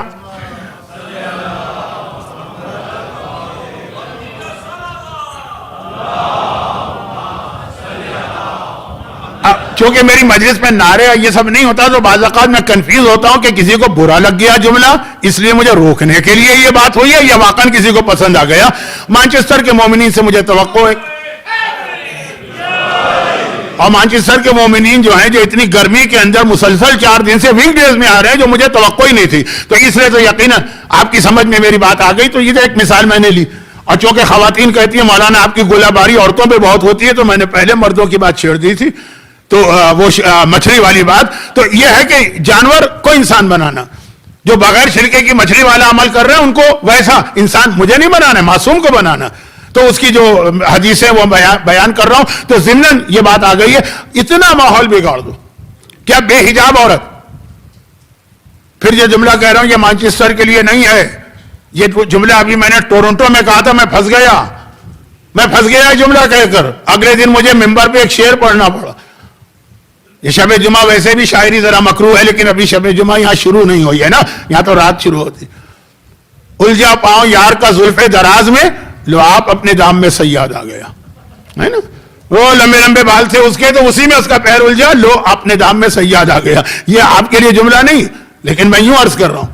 آپ کے لیے کیوں نہیں ہے؟ کیونکہ میرا کچھ ایسا مسئلہ, پرسنل مسئلہ کیا ممبر پہ بیان کروں کہ میں اس سے اپنے آپ کو نکالتا ہوں. کتنے مومنین ایسے ہیں جو کسی, میں تو طالب علم ہوں نا, کسی عالم کو اپنے گھر میں مہمان رکھنے کو تیار نہیں ہوتے. ایک مسئلہ ہوتا ہے, کس کے گھر میں ان کو رکھا جائے؟ ارے کہتے نہیں مجلس ہم کو سننا ہے جانا ہے لیکن نہیں گھر میں نہیں. کیوں؟ کیونکہ اب گھر میں جائیں گے تو وہاں ہماری بے پردہ بچیاں یہ تو بولیں گے کہ یہ کیا ہو رہا ہے. وہاں ہمارے نوجوان بچے ان کے تو ہر وقت کان میں وہ ہیڈ فون وغیرہ لگا رہتا ہے, گانے چل رہے ہیں, وہ پوچھیں گے یہ کیا ہو رہا ہے. گھر والے فجر کے وقت سوئے رہتے ہیں وہ تو پوچھیں گے کہ یہ کیا ہو رہا. تو اب گھبراتے ہیں لوگ کہ نہیں ہم سے عزت کروا لیجئے, احترام کرا لیجئے, ہم ان کی خدمت بھی کر دیں گے, کھانا بھی پکا کے بھیجوا دیں گے, اور اگر امام باڑے کو ڈونیشن میں مسئلہ وہ بھی گھر میں نہیں رکھ سکتے. وہ تو ایک مسئلہ بن جائے گا. کتنے دنوں کی بات ہے؟ 10 دن کی بات ہے, 5 دن کی بات. اچھا اب جملہ میں نے ٹورنٹو میں کہا تھا تو وہاں بھی میرا قیام بالکل الگ ہوتا ہے. اوہو 15-20 مومنین آ گئے کہ مولانا ہمارے گھر حاضر ہیں, بڑے بڑے گھر ہیں, یہ جتنا یہ ہال ہے نا اس سے دگنے بڑے گھر ہیں, آئیے. تو میں نے کہا لو آپ نظام میں سیاد آ گیا, میں تو کسی اور حوالے سے کہہ رہا تھا, اس طرح سے تو میں اپنے آپ کو پریشانی میں نہیں ڈالنا چاہتا. لیکن ضمنی بات کیا مسئلہ, ایک عالم برداشت نہیں ہو رہا ہے کیونکہ وہ نماز, حجاب, گناہ, جو کچھ وہاں گھر میں ہو رہا ہے, بے حجابی بچیوں کا اس طرح سے اچھلنا کودنا. امام معصوم 30 سال امامت کر رہے ہیں اور ان کے پورے ماحول کو ایسا بنا دیا گیا اس کے زمانے میں, ان کے زمانے میں کہ بے حجابی عام کی جا رہی ہے, شراب عام کیا جا رہا ہے, رزق حرام عام کیا جا رہا ہے, سور کو پھیلایا جا رہا ہے. اب لوگ امام سے اب گھبرائیں گے. تلوار کے ذریعے امام کو نہیں روکا جا سکا, زہر کے ذریعے امامت کو نہیں روکا جا سکا, جھوٹی حدیثیں بنا کر ممبر کے پروپیگنڈے سے امامت کو نہیں روکا جا سکا. لیکن کہا کہ اتنا لوگوں کا اپنا کردار خراب کر دو کہ اب اس وجہ سے وہ امام کے قریب نہ جائیں. بھائی جیسے امام معصوم نے فرمایا کہ دیکھو ہمارا شیعہ 2 گناہ کبھی نہیں کرتا ہے کیونکہ یہ 2 گناہ دیکھ کر ہمیں دربار یزید یاد آ جاتا ہے. ایک شراب نہیں پیتا ہے, کسی کے ہاتھ میں شراب دیکھتے ہیں ہمیں یزید یاد آ جاتا ہے, میرے بابا کا کٹا سر اس کے سامنے ہے, شراب کا جام اس کے ہاتھ میں. اب شرابی آئے گا چوتھے امام کے سامنے. اور جب میں کسی کو جوا کھیلتے دیکھتا ہوں, یا تو باقاعدہ دنیا بھر میں اس وقت بیٹنگ بہت بڑا بزنس بن گیا, اگر پاکستان جیسے ملک میں بھی ٹی وی کے کرکٹ کے میچ آتے ہیں اور بیٹنگ کمپنیاں اس کو اسپانسر کرتی. خیر تو خلاصہ یہ ہے کہ امام نے کہا جب ہم کسی کو جوا کھیلتے دیکھتے ہیں یزید یاد آ جاتا ہے, اس وقت وہ شطرنج کھیل رہا تھا مثلا. تو اب یزید یاد آنا نہیں چیز ہے. یزید کے یاد آنے کا مطلب ہمیں یاد آتا ہے کہ ہماری بہنیں اور ہماری ماں اور ہماری پھوپھیاں اس کے سامنے کس طرح کھڑی کی گئی تھی. اب جو اس کا عادی ہے, اب جو اس شراب کا عادی, اس کے لیے امامت دور سے عزت کرے گا, احترام کرے گا, آئے تطہیر, آئے مودت, آئے امام مبین, یہ سب ان کے بارے میں نازل ہے, قریب نہیں آئے گا. اتنا گناہ پھیلا دو, پروموٹ کر دو کہ اس کی وجہ سے لوگ قریب جاتے ہوئے گھبرائیں. یہ اس وقت کے حکمرانوں نے منصوبہ بنایا, اور آخری زمانے میں بھی شیطان جب ظہور امام کو روکنا چاہے گا, روکنا یہ لفظ یاد رکھیے گا, تب وہ اتنا خراب کر دے گا مومنوں کے معاشرے کو, کیونکہ امام آئیں گے تو پہلے تو صاحب ایمان جائیں گے نا, ان کو اتنا خراب کر دے گا کہ مومن بھی امام کا ساتھ دیتے ہوئے گھبرائے گا. یہ جملے کی میں مزید وضاحت کل کروں گا, اس لیے کہ آج وقت بہت گزر گیا اور ابھی تھوڑی سی باتیں, بہت اہم باتیں رہ گئی. تو خلاصہ یہ کہ اب آپ جائیے مثلاً علامہ جلال الدین سیوطی کی یہ کتاب تاریخ الخلفاء اردو ترجمہ ہو چکا اور کتابوں میں بھرا پڑا ہے کہ چوتھے امام کے زمانے میں 5 سال کے بعد جو حکمران آئے, حکمران ہر دور میں, یعنی بنو امیہ کے خلفاء ہر دور میں گناہ کرتے تھے, لیکن آپ دیکھیں گے یہ گناہ اس طرح پبلک کے سامنے کرتے ہیں, لوگوں کے سامنے, ورنہ حکمرانوں کا طریقہ ہے سب کچھ کرتے ہیں چھپا کے, پبلک کے سامنے سب نیک بن کے آتے ہیں. بھئی ان سے پہلے بھی تو حکمران گزر گئے جن کا نام میں لینا نہیں چاہتا. کیا وہ کوئی بہت ہی زیادہ متقی پرہیزگار تھے؟ وہ بھی گناہ گار تھے لیکن گناہ چھپ کے کرتے. بنو امیہ کے کربلا کے بعد والے حکمرانوں نے گناہ علی الاعلان کرنا شروع کی. کیوں؟ اس لیے کہ لوگوں کو گناہوں کی طرف کھینچنا. آپ دیکھیں گے کوئی شراب کا تالاب بنا کے اس میں خود پورا دن شراب کے تالاب کے اندر ڈوبا رہتا ہے لوگوں کے سامنے. آپ دیکھیں گے کوئی اپنی نجس کنیز کو اپنا امامہ پہنا کے مسجد میں نماز پڑھانے بھیج دیتا ہے, نماز کا مطلب پبلک کے سامنے. آپ دیکھیں گے کہ ایک حکمران حج پر جاتا ہے تو یہ ارادہ کر کے جاتا ہے کہ خانہ کعبہ کی چھت پہ بیٹھ کے شراب پیوں گا.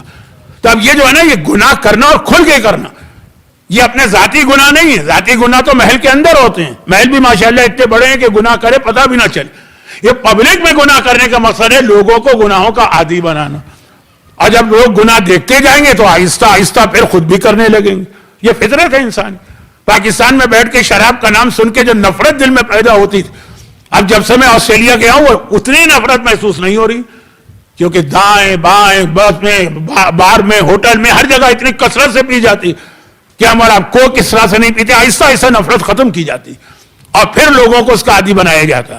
یہ چوتھے امام کے زمانے میں ہوا تاریخ بتا رہی ہے کہ ہوا, اور یہ امام زمانہ کے ظہور سے پہلے ہوگا, اور ہو رہا ہے کچھ. تو جس طرح گناہ پروموٹ کیے جا رہے ہیں, جو چیزیں پہلے گناہ ہر دور میں ہوئے چھپ کے کی جاتی تھی, اور حدیثوں میں آتا تھا آخری زمانے کی پہچان کہ یہ والے عمل, حتیٰ ازدواجی تعلقات جیسے عمل کئی اعلان ہوں گے. یقین نہیں آتا تھا کہ انسان اتنا بے غیرت ہو سکتا. لیکن یہ ٹک ٹاک اور انسٹاگرام پر جو ہم بچیوں کے چھوٹے چھوٹے کلپ دیکھتے ہیں, میں تو نہیں دیکھتا ہوں, دیکھ بھی نہیں سکتا ہوں, لیکن رہتا تو اسی معاشرے میں ہوں نا. جو چیزیں یعنی شوہر اور بیوی اپنے جو کلپ بنا کے اس کے اوپر اپلوڈ کر رہے ہیں, چلے دولت دنیا کی خاطر کر رہے ہیں, لیکن باہر جو چیز کا آدمی پہلے, بہت پہلے کی بات نہیں کرتا ہوں, 25 سال پہلے بے تکلف دوست بھی ایک دوسرے سے جو باتیں کہتے ہوئے گھبراتے تھے. میں شوہر بیوی کے حوالے سے باتیں کر رہا ہوں, بہت احتیاط سے اپنی زبان کو روک رہا ہوں. وہ اس وقت انسٹاگرام پر اور ٹک ٹاک پہ آپ دیکھیے گا, اور ان میں سے بعض ایسا نہیں نامعلوم لوگ ہیں, جانے پہچانے, ہم ان کو پہچانتے ہیں, ہمارے محلے کے رہنے والے. تو اب یہ وہی ماحول ہے جو چوتھے امام کے زمانے میں. وہاں بھی اس کا مقصد یہ تھا کہ چوتھے امام سے لوگوں کو دور کیا جائے, اور آخری زمانے میں بھی اسی لیے تاکہ امام زمانہ سے ہم کو دور کیا جائے. تو اب چوتھے امام نے اس کا طریقہ کیا اختیار کیا. اصل بات میں نے یہ شروع کی تھی, خرابی بتانا تو کوئی کمال نہیں ہے, لیکن اس کا علاج تو سب سے پہلا جو اس کا علاج امام نے کیا وہ کل آئے گا. پہلا وہ, کیونکہ بہت لمبی بات. نمبر 2, خوف خدا اور خوف قیامت اور خوف قبر پیدا کیا. کیوں آدمی اپنے ہاتھ کو روکے گا جب اس کے سامنے گناہ اس طرح کھلا ہوا اور کوئی روکنے والا نہ. چھوٹی مثال دے دوں, جو میں آیت پڑھ رہا ہوں اس کا پہلا لفظ صبر. صبر یعنی روزہ بھی. روزے کے اندر کون سی چیز آپ کا ہاتھ روک لیتی ہے؟ آپ بھوکے بھی ہیں, پیاسے بھی ہیں, کھانا آپ کے سامنے لذیذ ترین کھانا جو آپ کو بہت پسند, پھر بھی آپ کا ہاتھ آگے نہیں بڑھتا. کیوں؟ وہی حکم خدا, خوف خدا, وہ آپ کو روک دیتا. کوئی روکنے والا نہیں. میں نے نماز کی مثال لی تھی, نماز تو بعض اوقات پریشر میں بھی آدمی پڑھتا, روزہ نہیں رکھ سکتا. کتنے آپ بچوں سے پوچھئے گا, خاص طور پر بچیوں سے. بچیاں تو واقعا مجھے بعض اوقات ہمدردی ہوتی ہے. 9 سال کی بچی کو گرمیوں کی, وہ جو گرمیاں ابھی گزری ہیں انگلینڈ میں, اب تو الحمدللہ سردی کی طرف, پورا دن اس طرح سے 18 گھنٹے. لیکن کتنا آسان ہے کہ واش روم میں گیا, پانی پی لیا, کوئی دیکھنے والا نہیں, نہ باپ کو پتا نہ ماں کو پتا. نماز تو پھر بھی باپ کندھا ہلا کے کہتا پڑھو. روزہ کیسے؟ صرف خوف خدا روکتا ہے آدمی کو. اب یہ ایک میں چھوٹی مثال دے رہا ہوں. چوتھے امام نے اس کو عام کی. اتنی امام کی حدیثیں ہیں اور دعائیں ہیں جس میں قبر سے ڈرائے. اب وقت نہیں رہا تو باقی باتیں کل ہوں گی, لیکن یہ فارمولہ یاد رکھیے. بہت ہی مشہور امام کی ایک دعا ہے, دعائے ابو حمزہ صومالی. ابو حمزہ صومالی امام کے وہ صحابی ہیں جن کے بارے میں چھٹے امام نے کہا یہ ہمارے زمانے کا سلمان فارسی, سلمان محمدی. جو سلمان کا اسٹیٹس رسول خدا کے پاس تھا, وہ ابو حمزہ صومالی کا اسٹیٹس ہمارے پاس. ابو حمزہ صومالی بہت عظیم صحابی, پہلی مرتبہ چوتھے امام سے مسجد کوفہ میں ملے. جب امام کو پہچانا تو امام کے قدموں پہ گر کے سجدہ کیا. امام نے کہا خبردار, سجدہ غیر خدا کے لیے جائز نہیں ہے, چاہے ہم ہی کیوں نہ ہوں. تو بہرحال پھر امام نے ان کو اپنا خاص شاگرد بنایا. خاص شاگرد کسے کہتے ہیں؟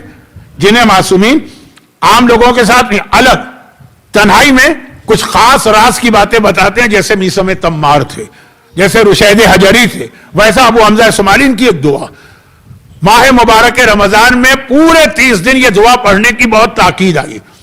لوگ شب قدر میں بھی نہیں پڑھ پاتے ہیں. 15 منٹ کی دعا, ابو حمزہ صومالی کی دعا. اور اس کا بہترین وقت ہے سحری سے بالکل آخری وقت میں. نماز شب میں لوگ پڑھتے ہیں اس کو. اس کے جملے امام کے جملے ہیں یہ. توہین امامت ذہن میں نہ رکھیے گا. میں نے پہلے یا دوسرے دن کہا تھا بہت سی دعائیں امام نے دعا کی نیت سے نہیں کی ہیں, بلکہ ہمیں سنانے کے لیے کی. دعا 5 جملے ہیں خالی چوتھے امام کے. اب کی لے خروج روح, ارے میں رو رہا ہوں. چوتھا امام تو زندگی بھر رویا, لیکن آج الگ طریقے سے رو رہا. فرماتے ہیں رو رہا ہوں اس وقت کو یاد کر کے جب ملک الموت روح کو نکالے. کتنا مشکل مرحلہ. پھر بعد میں انہی معصومین نے تشریح کی نا کتنا مشکل ہے, لیکن ابھی بات یہاں سے شروع ہو رہی. اب کی لے ظلمت قبری, دعائے ابو حمزہ صومالی چیک کر لی. میں رو رہا ہوں اس وقت کو یاد کر کے جب قبر کے اندھیرے میں اکیلا ہوں گا. اب کی لے ذیق لادی, میں رو رہا ہوں یاد کر کے کہ میری قبر کس طرح سے تنگ کی جائے گی. نیرونس, کس طرح قبر کی دیواریں ایک دوسرے سے ملائی جائیں گی. اب کیل سوال منکرین و نکیر نہیں آیا. میں رو رہا ہوں کہ زندگی میں جو بھی میں نے کیا لیکن قبر میں منکر و نکیر کو اپنے اعمال کا جواب دینا. وہ اب کیل خروجی من قبری, اگلا جملہ مجھے پڑھا نہیں جا رہا لیکن مشہور ترین دعا, اوریانن ذلیلن حاملن ثقلی علی ظہر.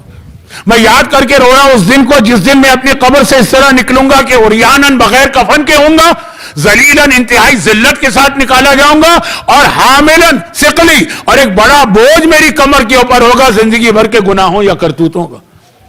یہ امام نعوذ باللہ مر جاؤں اس دن جس دن یہ تصور ہو کہ اپنے لیے کہہ رہے, یہ امام ہمارے اور آپ کے لیے کہہ رہے ہیں کہ میں امام معصوم رو بھی رہا ہوں, خالی جملے نہیں کہہ رہے. بہت سے لوگ جو ہے نا روٹین کے اندر آ کے ہاں بھائی قبر سے ڈرنا ہے, رو رہے ہیں. کہنا یاد کرو دنیا بھر میں زندگی بھر جو گناہ کیے لیکن جب ملک الموت آئے گا تو یاد کرو کہ جب قبر کی دیواریں اپنے درمیان لے کے دبائیں گی تو یاد کرو جب قبر میں اتنا اندھیرا ہوگا تو, اور یاد کرو کہ جب منکر و نکیر کو زندگی کے اعمال کا جواب دینا تو, اور یاد کرو جب قیامت کے دن ذلیل کر کے قبر سے نکالا جائے گا اور تمام اعمال کا بوجھ تمہاری کمر پہ ہوگا. یہ سب یاد کر کے بھی شراب نہیں چھوٹے گی, حرام رزق نہیں چھوٹے گا, گانے بجانے کے انٹرٹینمنٹ نہیں چھوٹے گی, بے حجابی نہیں چھوٹے گی, دوسرے کا حق مارنا نہیں چھوٹے گا. اب یہ تو میں نے خالی ایک نمونہ پیش کیا. اس طرح سے امام, اور کل ایک اور حدیث پڑھوں گا جو شاید اس سے زیادہ تفصیلی, اس طرح امام بتا رہے ہیں یہ معاشرے میں گناہوں کا اتنا رواج ہو جائے تو پہلی چیز تو اپنی جگہ ہے وہ کل آئے گی. جو پہلی چیز ہے وہ میں نے نہیں بتائی کیونکہ لمبی. دوسری چیز پھر یہی قبر, یہی موت, یہی عذاب انسان کو روک سکتا, خوف خدا والا, یہ دل میں پیدا کرنا. اور اس لیے امام رو رہے ہیں. لیکن اس کے ساتھ ساتھ امام نے تیسری چیز عزاداری کو قرار دی کہ صحیح معنوں میں اگر عزادار ہے نا وہ خود گناہوں کو چھوڑے گا. یہ اس جملے کی تشریح جو پہلی چیز جو میں چھوڑ رہا ہوں اور تیسری چیز, یہ دونوں ملا کے کل ایک ہی چیز بنے گی, کل سنیے گا. اور امام کا رونا ایسا کہ یزیدیوں کو رلایا امام نے, یزیدیوں کو. کب؟ کیونکہ کل جمعے کا دن ہے تو نماز جمعہ ہی کے ایک مسائل پڑھ رہا ہوں, وقت بہت گزر گیا اس لیے میں جلدی سے بات ختم کر رہا ہوں. بہت سارے مومنین ایسے ہوں گے, بہت ساری مومنات ایسی ہوں گی کہ آج نماز مغربین کے بعد دعائے کمیل, سورہ یاسین, زیارت وارثہ, اور اگر اللہ نے نیک توفیق دی تو اپنے والدین کے لیے نماز مغفرت پڑھیں گے. زیادہ ان کو ٹائم رات کو چاہیے, اس وقت بہت تھکانا بھی نہیں ہے تو بہت اب مختصر سی بات. جمعے کا دن یزید, جیسا میں نے عرض کیا نا کہ چوتھے امام تک ان لوگوں کے طریقے الگ تھے. طاقت, جبر, ظلم, تلوار, کوڑے, یہی طریقے تھے. چوتھے امام کے 5 سال کے بعد طریقہ بدلا, لیکن شروع کی بات. یزید چوتھے امام کو قید کر کے لا چکا. اردو میں ایک جملہ استعمال ہوتا ہے کسی آدمی کو توڑ دینا, یعنی اس کو ڈرانا, اسے دھمکانا. اب یزید چوتھے امام کے سامنے اپنی طاقت کا مظاہرہ کرنا چاہتا ہے. اچھا یہ وہ نوجوان ہے جس نے کل دربار میں میرے سامنے اتنے گستاخانہ جملے کہے تھے. جب چوتھا امام قید کر کے لایا گیا تھا تو یزید نے کہا تھا نا, دیکھا اللہ نے کیسے تمہارے گھرانے کو ذلیل کیا. اور امام نے کہا ذلیل ہم نہیں ہوئے, ہمیں تو اللہ نے شہادت جیسا رتبہ عطا کیا, تم ذلیل ہوئے. وہ عام دربار نہیں تھا کہ بھئی 4 آدمی بیٹھے, پوری دنیا کے سفیر تک بلائے گئے تھے ان کے سامنے. اب کسی طرح چوتھے امام کو اندر سے توڑ دینا ہے, طاقت کا مظاہرہ. چنانچہ جمعے کا دن, نماز جمعہ کا وقت, مسجد میں جماعت ہو رہی, چوتھے امام کا قید خانہ. اب آپ یاد کیجئے شام میں دربار یزید اور امام کا قید خانہ آمنے سامنے تو ہیں. سپاہیوں سے کہا کہ جا کے لے کے آؤ قیدی کو. بھری مسجد, جمعے کے دن تو ویسے ہی مجمع بڑھ جاتے ہیں, اور آج تو یزید نے خاص انتظام کیا, پوری بھری مسجد, اور یہ قیدی لایا جا رہا. میرے چوتھے امام مسجد میں داخل ہوئے, دیکھا نمازی بیٹھے اور چاروں طرف سپاہی ننگی تلواریں لے کے کھڑے. اور دیکھیے یزید کا کانفیڈنس یا ٹرسٹ دیکھیے اپنے مجمع پر کہ یہ یزیدی ہیں سارے میرے چاہنے والے. نماز کے لیے چوتھے امام کو بلایا گیا, آگے جگہ دی گئی, مگر اتنا وہ بے حیا ہے کہ نماز کے لیے بلا رہا ہے, نہ گلے کا توق کاٹ رہا ہے, نہ ہاتھوں کی ہتکڑی کھول رہا ہے, نہ پاؤں کی بیڑی. اسے یقین ہے کہ سارے میرے چاہنے والے میں کچھ بھی کروں ایک آدمی کھڑا ہو کے نہیں کہے گا اے یزید کم از کم نمازی کو نماز پڑھنے کے لیے اتنی دیر ان ہتکڑی بیڑی سے آزاد کر دو. اور اس کے بعد پھر نماز جمعہ کا خطبہ شروع ہوا. ایک عجیب فارمولہ چوتھے امام نے دیا, کاش ہمارے یہاں بھی لوگ مجلس کروانے والے فارمولہ یاد کریں. یزید نے خطیب سے کہا جا کے ممبر پہ خطبہ دے. جمعے کا خطبہ شروع ہوا اور اس خطبے کے اندر یزید کی اتنی تعریفیں اور یزید کی کامیابی, اللہ نے آج کامیاب کیا, کامران کیا. امام یہ خطبہ سنتے رہے اور ایک مرتبہ وہیں ہتکڑی بیڑی میں ہے, امر بالمعروف پر بھی ایک حدیث بیچ میں آئی تھی مجلس کے, وہیں ٹوک دی. اور امام نے فرمایا کہ خبردار رک جا, تو نے ایک بندے کو خوش کرنے کے لیے اللہ کو ناراض کیا اور دنیا خریدنے کے لیے آخرت کو بیچ دیا, اور کتنا برا سودا تو نے کیا, بے سمجھ ترہت. ممبر پہ کون جائے جو کبھی آپ کو آخرت بیچنے کی بات نہ کرے, اور پھر امام نے کہا دنیا خریدنے کے لیے آخرت کو بیچ دیا تو نے. کتنے ہمارے یہاں عام لوگ بھی ایسے ہیں جو اس لیول کے تو نہیں لیکن دنیا کے لیے آخرت بیچ دیتے ہیں, کہ وہی چوتھے امام کا پیغام چلو. خطیب نے بات ختم کی, اب امام کھڑے ہوئے ہتکڑی بیڑی کے ساتھ. یزید تیرے آدمی کو جو کہنا تھا کہہ دیا, اب مجھے اجازت ہے کہ میں بھی کچھ کہوں. یہ بہت اہم ایک مسئلہ ہوتا ہے, مجمع کو جھنجھوڑ کے جگانا. کیا چوتھے امام یزید کی اجازت کے محتاج تھے؟ نہیں, لیکن چاہتے رہے مجمع خود یہ کہے کہ ہم اسے سننا چاہتے ہیں. ان کے ذہن ہلے, ان کو جھنجھوڑا جائے. کہا کیا اجازت ہے میں کچھ کہوں؟ لوگوں نے دیکھا کہ نوجوان قیدی ہتکڑی بیڑی کے ساتھ کھڑے ہو کے کہہ رہا, اب یزید ابھی سوچ میں ہے, مجمع نے کہا یزید ہم اسے بھی سننا چاہتے ہیں. اور دیکھیے یہ کہیں نہیں ہے کہ امام نے یزید کے ہاں کا انتظار کیا, مقصد پورا ہو گیا کہ مجمع بول رہا, تو امام خود ممبر پہ گئے. اب ممبر پہ جانے کے بعد وہ خطبہ دیا. اس خطبے میں مولا کائنات اپنے دادا کے 70 سے زیادہ فضائل بتائے ہیں اور اپنا تعارف کرایا ہے. پھر آخر میں مولا کے فضائل بتانے کے بعد آخر میں اپنا تعارف کرایا. من عرفنی فقد عرفنی, جو مجھے جانتا ہے جو جانتا, جو نہیں جانتا تو میں تعارف کرا دوں. انا ابن محمد المصطفیٰ, میں محمد مصطفیٰ کا بیٹا ہوں. انا ابن خدیجۃ الکبریٰ, میں خدیجہ کبریٰ کا فرزند ہوں. انا ابن بنت نبی, میں تمہارے نبی کی بیٹی کا بیٹا ہوں. میں اس کا بیٹا ہوں جسے پیاسا ذبح کیا گیا. میں اس کا بیٹا ہوں جس کا سر پس گردن سے جدا کیا گیا. میں اس کا بیٹا ہوں جس کا لاشا جلتی ریتی پہ پڑا رہا. خاندان کے حوالے سے اپنا تعارف کرایا اور پھر اپنے بابا کی مظلومیت کے حوالے سے اپنا تعارف کرایا. یزیدی مسجد میں کوڑام بپا ہو گیا. چوتھے امام کا خطبہ ہے, چوتھے امام کے الفاظ.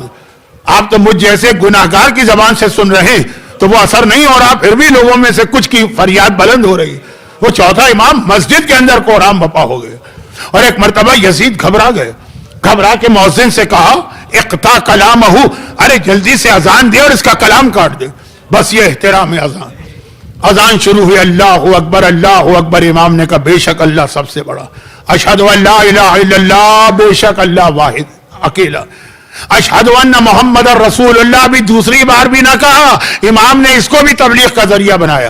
بھرے مجمع کے سامنے یزید کی جانب بڑھے اور کہا یزید یہ تیرے جد کا تذکرہ اذان میں, کہ یہ میرے جد کا تذکرہ اذان میں. اسے بھی تبلیغ کا ذریعہ بنا دیا. بس یہاں پہ میری بات ختم ہے. مصائب کے صرف 2 جملے بس رلانے کے لیے کافی. 2 جملے. ایک جملہ میں چوتھے امام سے کہہ رہا ہوں اور ایک جملہ میں آپ سے کہہ رہا ہوں اور اپنے آپ سے. پہلے وہ جملہ سن لیجیے. آپ نے خالی دیکھا ہے کہ علماء ممبر پہ جاتے ہیں, خطیب ممبر پہ جاتے ہیں. ہم تو آتے بھی ہیں نا, ہم لوگ کے ممبر پہ بیٹھتے ہیں. جب خطیب ممبر پہ جاتا ہے نا, اسے ہاتھوں کی آزادی چاہیے, اسے پیروں کی آزادی چاہیے, اسے گردن کی آزادی چاہیے, کبھی ادھر دیکھنا کبھی ادھر دیکھنا. ہماری جان قربان اس وقت دمشق کے ممبر پر وہ بیٹھا ہے, گلے میں توق بھی ہے, ہاتھوں میں ہتکڑی بھی ہے, پاؤں میں بیڑی بھی ہے, لیکن ایسا خطبہ دے رہا ہے. اور دوسرا جملہ چوتھے امام سے بہت ہی ادب اور احترام سے ہاتھ جوڑ کر, فرزند رسول آپ کی توہین نہیں کر رہا ہوں, لیکن کہنے کو دل چاہ رہا ہے کہ آپ کے کلام نے یزیدیوں کو رلایا, تو یزید نے آپ کا کلام اقطع کلامہ کہہ کے کاٹا, لیکن آپ کا کلام اذان سے کٹا. آپ کا بابا جب میدان کربلا میں اصغر کو لے کے آیا اور یزیدیوں کو رلایا تو وہ اذان سے نہیں کٹا. ہر مولا سے کہا اقطع کلام الحسین، اور 3 بھال کا وہ تیر چلا جس نے اصغر کے گلے کو ایک سرے سے دوسرے سرے تک چھید.